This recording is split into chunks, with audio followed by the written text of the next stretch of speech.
ये पूर्ण बहुमत की सरकार नहीं है ना, समर्थन की सरकार है, इसलिए ऐसा हुआ है। पिछले 2 बार को देखिए आप, तो पिछले 2 बार में ऐसी राहत क्यों नहीं दी गई। लेकिन सबसे बड़ी बात यह है कि किसानों को कोई एक पैकेज दिया जा रहा है, अगर ये किसानों के हाथ तक पहुंचे तो कहीं ना कहीं इस पैसे का दुरुपयोग भी किया जाएगा। ये तो बहुत जरूरी था, अब से पहले हो जाना चाहिए था। तो जो हुआ काफी लेट हुआ।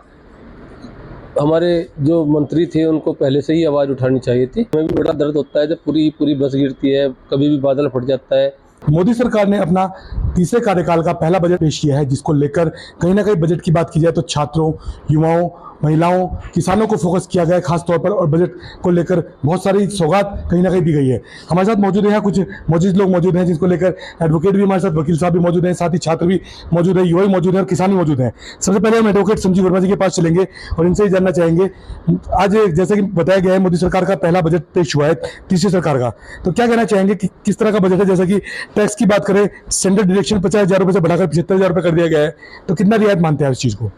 जो बजट पेश हुआ है उसमें सरकार द्वारा और हमारी वित्त मंत्री जो है उन्होंने अपने अनुभव को दिखाते हुए पब्लिक की जो समस्याएं थी उसमें थोड़ी सी राहत दी है। महिलाओं को और बच्चों को और पढ़ने वाले स्टूडेंटों को काफ़ी सुविधा दी है। 7.5 लाख रुपए के करीब स्टूडेंटों को लोन के लिए भी कहा है। और ख़ास तौर से क्योंकि हमारा देश किसानों का देश है, कृषि संपन्न देश है, तो किसानों को जो 1.5 करोड़ रुपए की राहत दी गई है उससे शायद किसानों को काफ़ी राहत मिलेगी। और हो सकता है वो जो पहले आंदोलन चल रहे थे, यदि वो सही तरीके से यूज हुआ तो आंदोलन ना हो पाए। जैसे बताया गया न्यू टैक्स रिजीम चुनने वालों को स्टैंडर्ड डिडक्शन जो है 50,000 से बढ़ाकर 75,000 कर दिया है, तो टैक्स पेयर्स को इससे फायदा मिलेगा। लेकिन ये वो उन लोगों के लिए है, ज़्यादातर फायदा उनका होगा जिन्हें आइडिया है कि मैं साल में 20 लाख रुपए कमाऊंगा फिक्स।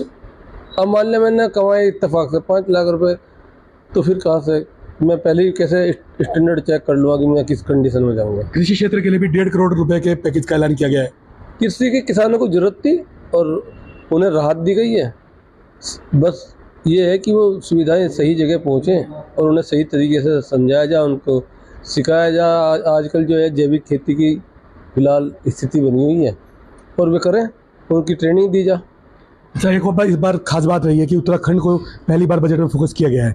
बात की जाए बादल फटने और भूस्खलन से हुए नुकसान को लेकर भी केंद्र सरकार ने मदद करने की बात कही है, इसे कैसे देखते हैं आप। नहीं, ये तो बहुत ज़रूरी था, अब से पहले हो जाना चाहिए था। तो जो हुआ काफ़ी लेट हुआ। हमारे जो मंत्री थे उनको पहले से ही आवाज़ उठानी चाहिए थी।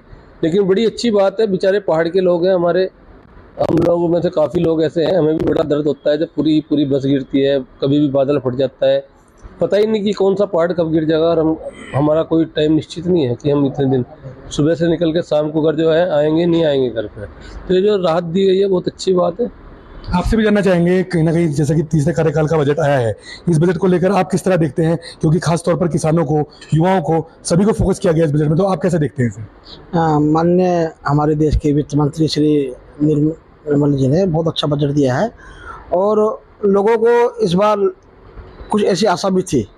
और खासकर उत्तराखंड के लिए प्रधानमंत्री नरेंद्र मोदी जी का अपार स्नेह है और वो हमेशा उत्तराखंड के बारे में सोचते हैं और बजट बहुत राहत वाला है।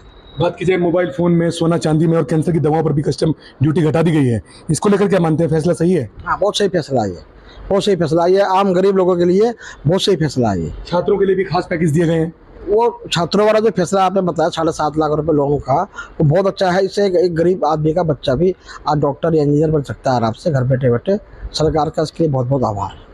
युवा भी कुछ हमारे साथ मौजूद हैं, युवाओं से भी हम जानना चाहेंगे कि आपका क्या कहना है, क्योंकि खासतौर पर बात की जाए छात्रों के लिए भी एक सौगात इस बार दी गई है, लेकर आप क्या कहेंगे। सबसे पहले मैं अपने माननीय प्रधानमंत्री जी और वित्त मंत्री जी का आभार व्यक्त करना चाहूँगा कि उन्होंने युवाओं के बारे में सोचा। और जो सबसे पहले रोजगार के बारे में, रोजगार को देखते हुए उन्होंने जो लगभग 4 करोड़ रोजगार देने की बात कही है। और युवाओं को शिक्षा में आगे बढ़ने के लिए, जो शिक्षित भारत बनाने के लिए जो 7.5 लाख रुपये तक का लोन दिया जा रहा है, उसके बारे में युवाओं के बारे में सोच रहे थे, उसके लिए मैं बहुत बहुत आभार व्यक्त करना चाहूँगा। अन्य लोगों से भी हम बात करने की कोशिश करेंगे, आपसे भी जानना चाहेंगे। जी, आपका क्या नाम है। मेरा नाम सुशील यादव है। सुशील जी, आप किस तरह देखते हैं इस बजट को लेकर। ये पूर्ण बहुमत की सरकार नहीं है ना, समर्थन की सरकार है, इसलिए ऐसा हुआ है। पिछले 2 बार को देखिए आप, तो पिछले 2 बार में ऐसी राहत क्यों नहीं दी गई। आपके समर्थन में सरकार है ना, तो ये तो देना पड़ा, इनकी मजबूरी हो गई है और कुछ नहीं है। तो कहीं ना कहीं आम जन को तो इससे राहत मिलेगी। हाँ, तो आम जनता का निर्णय अच्छा था ना इनके लिए, तो जनता को तो ऐसा सोचना चाहिए। अगर एक को ही ताकत दे दोगे तो फिर तो वो करेगा ही ना। 2 बार का इनका देख लीजिए आप पीछे का रिकॉर्ड। तो इस बार के जो मोदी सरकार के तीसरे कार्यकाल का जो बजट है, इसे 10 में से कितने नंबर देंगे आप? इसमें तो जनता को ही नंबर देंगे, सरकार को थोड़ी ना नंबर देंगे। कितने नंबर मानते हैं आपने चाहिए? हम तो इनको कोई नंबर नहीं देंगे। इसे जितना नंबर है 10 का 10 ये जनता को जाएगा, भारत की जनता को जाएगा जिन्होंने इस तरह का काम किया। कुछ किसान भी मौजूद है हमारे साथ। किसान से भी जानना चाहेंगे कि किसानों को भी इस बार एक सौगात दी गई है। आपसे जानना चाहेंगे संदीप जी, आप एक किसान हैं, तो कहीं ना कहीं किसानों के लिए एक सौगात इस बजट में दी गई है। कृषि क्षेत्र के लिए 1.5 लाख करोड़ रुपए के पैकेज का ऐलान किया है, किस तरह देखते हैं आप? देखिए, सबसे पहली बात तो केंद्र सरकार ने जो भी किया है ये बहुत ही अच्छा फैसला लिया है, क्योंकि किसान की अगर बात करें तो कहीं ना कहीं आपदा को लेकर, और इस बार आपदा इतनी ज़्यादा आ गई है, चाहे वो यूपी हो उत्तराखंड हो, जगह जगह पानी जल भरा और फसलें नष्ट हो चुकी है। और पिछले साल भी यही हालात रहे हैं, तो कहीं ना कहीं किसान जो एक ठगा सा महसूस कर रहा था। हालांकि किसान जो धरने पे बैठे थे कहीं ना कहीं वो भी पीछे हटेंगे, क्योंकि किसानों को 1.5 लाख करोड़ का जो सौगात दी जा रही है, चाहे वो उस पर ब्याज दर क्या रहेगी वो तो एक अलग बात है, हटक होगी। लेकिन सबसे बड़ी बात यह है कि किसानों को कोई एक पैकेज दिया जा रहा है।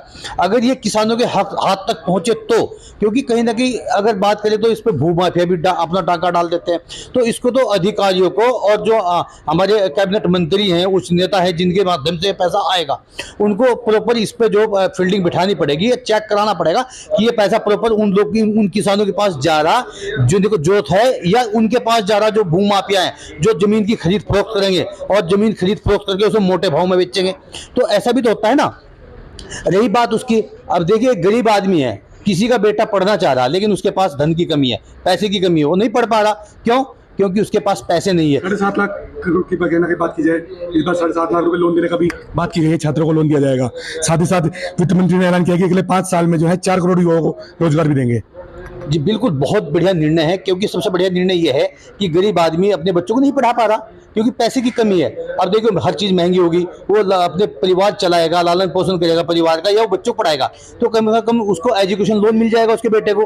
तो एजुकेशन लोन मिलने से वो पढ़ाई पूरी कर पाएगा, कहीं ना कहीं आगे जाके अपने माँ बाप का सहारा बनेगा, और उसी से वो अपना पैसा भी चुका पाएगा, साथ साथ जो परिवार का जो नाम भी रोशन होगा। तो कहीं ना कहीं सरकार का एक बहुत अच्छा फैसला आया है, और इसके लिए मैं सरकार को बहुत बहुत धन्यवाद करता हूँ। मोदी सरकार के इस बजट को आप 10 में से कितने नंबर देंगे? देखिए, मैं तो मोदी सरकार को 10 में से 11 देने के बैठा हूँ, क्योंकि जो बजट मोदी सरकार ने इस बार भेजा है वो बहुत ही अच्छा बजट भेजा है। सबसे बड़ी बात छात्रों की, भाई एक गरीब आदमी, मैंने अभी बताया आपको कि जो गरीब आदमी जो बच्चों को नहीं पढ़ा पा रहा, असमर्थ है बच्चों को पढ़ाने में, क्योंकि महंगाई का दौर चल रहा ना, तो उसके पास पैसे नहीं है, धन की कमी है, तो वो बच्चों को पढ़ा पाएगा। लेकिन मोदी सरकार को एक चीज इसमें जरूर करनी है, केंद्र सरकार को एक टीम ऐसी उतारनी है हर राज्य में कि इस पैसे को भूमाफिया न डकार जाए, क्योंकि जो बैंक में पैसा आएगा सबसे पहले जो बैंक के कर्मचारी है वो भूमाफिया के लपेटे में आ जाते हैं, और वो पैसा जितना भी पैसा है उसमें से सारे भूमाफिया अपने लपेटे में ले लेते हैं। तो किसान को या जो जिसको उसको धन की कमी, जिसको चाहिए धन, उसको नहीं मिल पाता, क्योंकि उस पैसे से बंदर बाट किया जाता है, जमीनें खरीदी जाती है गरीब लोगों की, और उसको फिर महंगे दामों में बेचा जाता है। तो कहीं ना कहीं इस पैसे का दुरुपयोग भी किया जाएगा। तो इसको लेकर केंद्र सरकार को अगर इस बजट को पेश किया है तो अच्छा बजट है, लेकिन इसका बजट का दुरुपयोग ना हो इसके लिए एक टीम भी गठित करनी चाहिए जो केंद्र से गठित हो, ताकि हर राज्य में वो टीम जाके उन्हीं लोगों को ये पैसा आवंटन होना चाहिए जिन लोगों को जरूरत है इसकी। जी, हमने लोगों से यहाँ बात करने की कोशिश की। अंत में एक बार फिर वकील साहब के पास चलेंगे। वकील साहब, आप जानना चाहेंगे 10 में से कितने नंबर देंगे मोदी सरकार के बजट को? नंबर तो ठीक ही है, पास होने लायक है, कोई ऐसी वो तो हुई नहीं कि हर आदमी को ज़्यादा राहत मिल गई हो, बहुत समस्याएं हैं। 50-50। आप कितने नंबर देंगे 10 में से? 10 में से 10। आप युवाओं ने गिराते हैं 10 में से 8। 10 में से 8। जी हाँ, यहाँ लोगों से हमने सभी लोगों से बात की है, युवाओं की बात करें या फिर अधिवक्ताओं की बात करें या फिर किसानों की बात करें, सभी ने इस मोदी सरकार के बजट को लेकर अपनी अपनी राय दी है, और हमने अंक भी मोदी सरकार के इस बजट को दिए हैं। प्रिंस शर्मा, श्रेष्ठ उत्तराखंड। श्रेष्ठ उत्तराखंड पर खबरों से जुड़े रहने के लिए चैनल को सब्सक्राइब और लाइक करें, बेल आइकन दबाएं और देखते रहें श्रेष्ठ उत्तराखंड।